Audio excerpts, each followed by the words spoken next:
নমস্কার বন্ধুরা, গল্প শুনুন চ্যানেলে আজ আমরা শুনব গোপাল ভাঁড়ের একটি সুন্দর গল্প। গল্প শুনে ভালো লাগলে অবশ্যই সঙ্গে থেকে সাবস্ক্রাইব করবেন। গোপাল তার চাকরকে ডেকে একদিন বলল, দেখো, বাইরের লোকেরা তামাক খাওয়ার জন্যই আমার বৈঠকখানায় এসে ভিড় করে। এতে অনেক খরচ হয়ে যায়।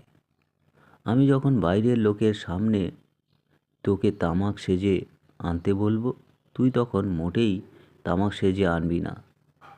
যে কোনো একটা অজুহাত দেখাবি, যেন তামাক সাজার সময় তোর একেবারেই নেই, এমনি ভাব দেখাবি। গোপালের চাকর মাথা নেড়ে বলল, যে আজ্ঞে, ঠিক আছে, আপনি যেমনটি বলবেন আমি তেমনটিই করব। আপনার কথা শোনাই তো আমার একমাত্র কাজ। আপনি হচ্ছেন প্রভু, আমি ভৃত্য। কিছুক্ষণ পর গোপালের বৈঠকখানায় রাজা কৃষ্ণচন্দ্র উপস্থিত হলেন। গোপাল চাকরকে ডাক দিয়ে বললেন, ওরে, তাড়াতাড়ি তামাক সেজে আন, আমরা এখানে বসে আছি। কিন্তু সেই চাকর আর আসছে না।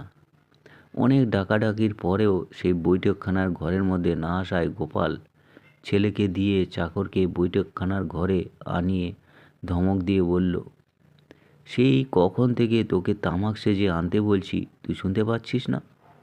তুই কানে কি কম শুনিস? চাকর রাজার দিকে তাকিয়ে গোপালকে বলল, গোয়াল ঘরে ছিলুম, তাই শুনতে পাইনি। বেজায় অপ্রস্তুত হয়ে গোপাল তার কিছুই উত্তর করতে পারল না।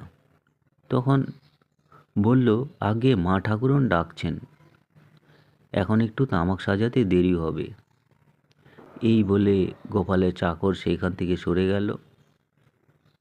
আর রাজামশাই দেরি হয়ে যাচ্ছে বলে বলল, থাক গোপাল, আজ আর খেতে হবে না, অন্যদিন দেখা যাবে। এই বলে রাজামশাই উঠে পড়লেন।